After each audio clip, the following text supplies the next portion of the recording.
अध्यक्ष महोदय जी, हमारे स्पोर्ट्स मिनिस्टर, स्टेट मिनिस्टर दोनों भी यंग है, यकीनन उम्मीदें हमारी ज़्यादा बढ़ जाती है। मैं आपको कुछ बातें बताना चाहता हूँ। मोरक्को बहुत छोटा सा देश है, लेकिन जब ब्राज़ील को हराया तो शायद ब्राज़ील ने कभी सपने में भी नहीं सोचा होगा कि मोरक्को से हम हार जाएंगे। मेसी की अर्जेंटीना को जब सऊदी अरब ने हराया तो अर्जेंटीना ने कभी सोचा भी नहीं होगा कि सऊदी अरेबिया हमें इस तरह से हरा सकता है करके। लेकिन ये दोनों टीम्स, चाहे वो मोरक्को हो या सऊदी अरेबिया, जब मैदान में उतरे होंगे, उन्होंने पिछले 5 सालों से लगातार मेहनत कर रहे हैं ये सोचकर कि हम उतरेंगे तो हम जीतेंगे करके। हमें 135 करोड़ की आबादी वाले देश के अंदर हम लोग क्या कर रहे थे उस वक्त? हम टेलीविजन के सामने बैठे हुए थे और हम ताली बजा रहे थे। खिलाड़ी कोई और था मैदान के अंदर, लेकिन हम खुश हो रहे थे कि देखिए कितना अच्छा गेम हो रहा है करके। उसमें हमें अफसोस इस बात का होना चाहिए कि 135 करोड़ की आबादी वाले देश के अंदर हमने 11 फुटबॉल खिलाड़ियों को तैयार नहीं किया।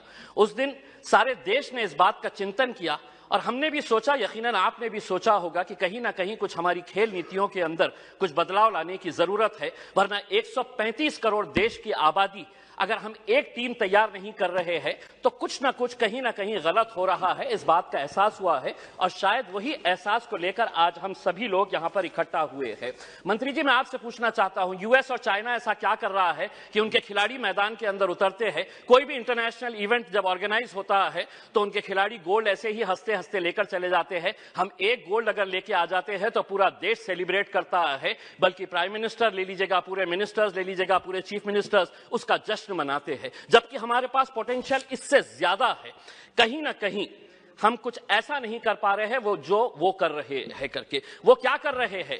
तो वो बचपन से ही अपने खिलाड़ियों को आइडेंटिफाई कर रहे हैं, कौन हमारा खिलाड़ी कौन से खेल के अंदर है, और उसके बाद पूरी जिम्मेदारी उनके स्पोर्ट्स एसोसिएशन, फेडरेशन और वहां की सरकार उठा रही है।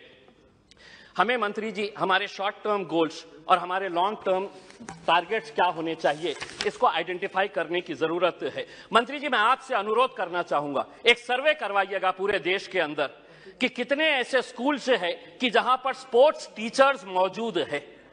पूरे देश के अंदर, चाहे वो प्राइवेट स्कूल्स हो या गवर्नमेंट स्कूल्स है, स्पोर्ट्स टीचर्स कितने स्कूल्स के अंदर है। एक सर्वे करवाइएगा कि कितने स्कूल्स के अंदर प्लेग्राउंड्स मौजूद है। एक सर्वे करवाइएगा कि अगर ग्राउंड मौजूद है तो स्कूल के अंदर क्या एक फुटबॉल है, एक क्रिकेट का किट है, एक रेसलिंग का मैट है, क्या वहां पर बास्केटबॉल के लिए कोई सुविधा है। एक सर्वे करवा लीजिएगा पूरे देश के प्राइवेट, और तब आपको पता चलेगा कि हम लोग अगर खेलों के अंदर पीछे है तो इसकी वजह क्या है।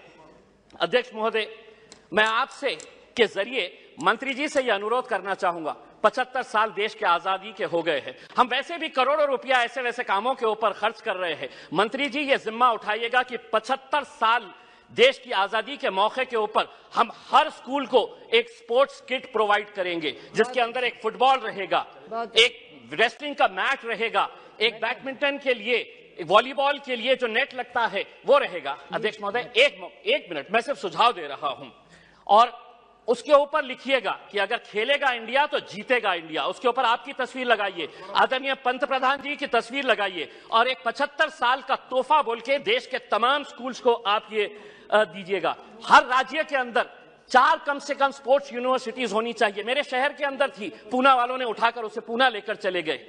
हम जमीन ढूंढते रह गए और उन्होंने कहा कि नहीं, हम पूना लेकर चले जाएंगे। 4 स्पोर्ट्स यूनिवर्सिटी, जिसका फोकस एरिया यही होना चाहिए, sports education, sports management, sports science, sports research और स्पोर्ट्स न्यूट्रिशन।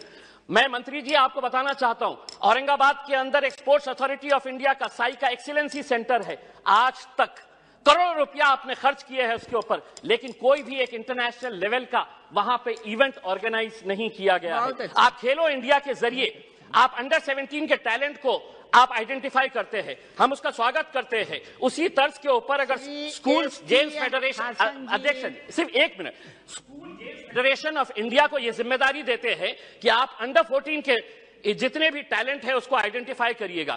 दूसरा, सबसे जाते जाते सिर्फ ये कहना चाहूंगा, भारतीय जनता पार्टी के एक एमपी है बृजभूषण सिंह जी, वो खुद एक पहलवान है। अगर वो रेसलिंग फेडरेशन ऑफ इंडिया के प्रेसिडेंट है तो हम उसका स्वागत करते हैं, लेकिन जिसने कभी जिंदगी में कोई एक गोल नहीं किया, वो फुटबॉल एसोसिएशन का प्रेसिडेंट, जिसने कभी क्रिकेट बैट नहीं पकड़ा वो क्रिकेट एसोसिएशन का प्रेसिडेंट हो गया है। इसीलिए हम आपसे अनुरोध करेंगे, एक नियम बनाइए, राजनेताओं को खेलों से दूर रखिएगा, तब जाकर हमारे खिलाड़ी दुनिया के ऊपर राज करेंगे। बहुत बहुत धन्यवाद।